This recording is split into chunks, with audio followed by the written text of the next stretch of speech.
We heard from Oscar Klefbom earlier today, and obviously it's disappointing. You guys have obviously known about it for a while. It seems like his quality of life is the bigger challenge, even more than hockey right now. Can you just address not only the loss of Clef, but just kind of the tough situation for him? Well, I mean, the loss of Clef comes secondary to obviously what he's feeling. His shoulder's been an issue for a long, long time, and he's battled through it for a long time. And he's obviously made the decision to fix that. And we're not talking about him coming back and playing or anything. We're talking about him making sure he just feels good on a day-to-day basis. He's got a long life after, so he's going to do the surgery, and if he makes his way back to hockey, then great. If not, then you obviously hope that he feels good. That's the main thing. Here we are at 2 nights away from opening night. It's come quick, maybe not quick enough with camp. Can you assess what you like about your team and maybe specifically the power play now that you've had a little bit of time to work with Tyson Barrie and what he's going to add? Yeah, no, camp flew by. I can't believe we're already 2 nights away, and really excited about it, obviously. And I like where we're at. I think we got a lot of depth. We have a lot of options. We can mix things up or kind of whenever. So, and we're gonna need a lot of guys. I mean, we've said that a lot. We play a short amount of games a big amount of games in a short amount of time. So, we're gonna need to sub guys in and out all the time. And but I like where we're at. Power play wise, same thing. We didn't change much. Obviously, the top goes from a lefty to a righty, and Tyson's been doing this for a long time, and he's manned a lot of great power plays as well. So definitely confident in him, and look forward to snapping around with him out there. Next question, Ryan McCloud, TSN. Hey Connor, just noticed you guys did some work on 3-on-3, and I'm not sure if it's the way things will stay or not, but traditionally you and Leon have started 3-on-3s together. You were on separate threesomes today. How important do you think, just given all of these games are in the same division, giving away the extra point in overtime is always going to be more costly, important to put more of a focus on kind of just becoming experts in that 3-on-3 version of the game? Yeah, when 3-on-3 kind of first came in, we were real good at it. I don't think we've been as good in the last year or the last couple of years. So, something that we obviously need to change up a bit. Shorter shifts, obviously balancing out the units is going to help in that. We're playing separate right now. I'm sure we'll get our chances when we're out there together every now and then, but for now that's the way it is. And like you said, that extra point is massive in a shortened season, and you're only playing your division every night. And just wondering if you can give us a thought on how you think this team will do trying to cut down 5-on-5 goals against. How much of a focus has been put on that, and personnel-wise, how you think you guys will improve on that this year? A ton of focus has been put on. Obviously, today was today was very neutral zone oriented and D zone oriented. So obviously trying to defend better. We brought in a couple of guys, but I think it's not the guys we brought in. I think it's the guys that have been here just maturing and figuring out the game a little bit better. Myself included. So that's definitely something we need to do.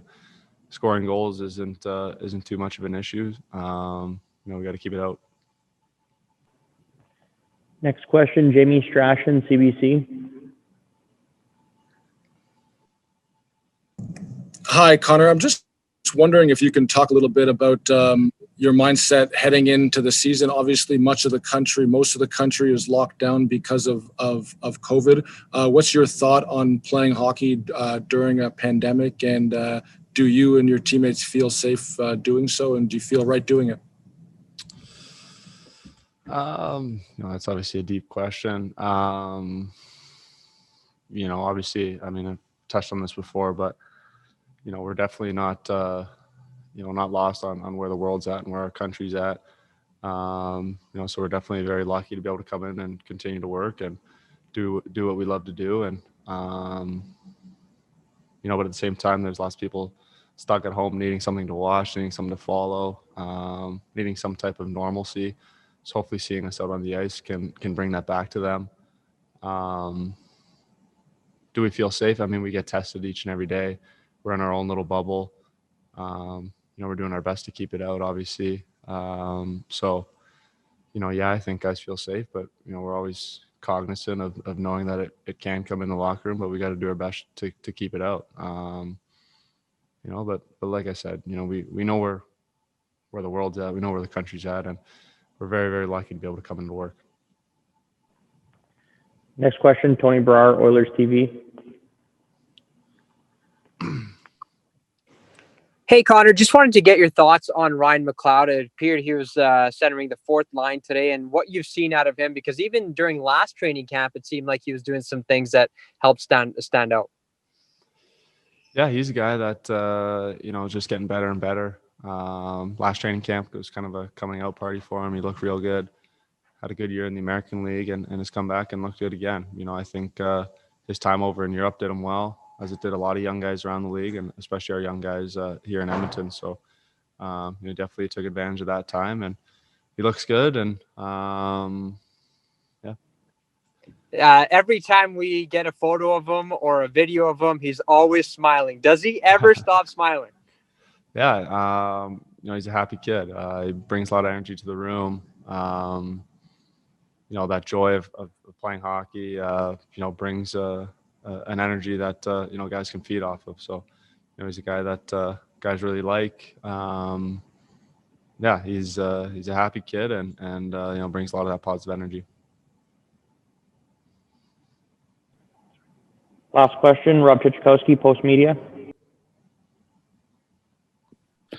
Hey Connor, when the season gets going, you got a couple of back-to-backs right out of the box. What are you looking for, as an indicator that you guys are on track and that things are headed in the right direction and this is the team that you want to be? Is there sort of one indicator that'll sort of let you know that okay, here we are, we've got it going on? I mean, obviously winning hockey games, but I think playing the right way, just playing the system, understanding the system, playing a tight checking game. But winning games is the main thing. If we have to win a game, 6-5, I mean, we have no problem doing that either. So, but obviously you want to keep the puck out of our net, but, early on you want to bank points and, hopefully we're a little more dialed into our game than some other teams. And I think that's going to be a key. The team that can dial into their system and their details early is going to have success. Is getting back to the COVID thing just briefly, is that almost part of a team strategy now that you have to stay healthy because you can't afford to miss a couple of guys for 14 days? Does that become just as much of it as power play and PK is staying healthy and staying virus free? 100%. If you can keep this thing out, I think that's an advantage in itself. You look at what Dallas is going through.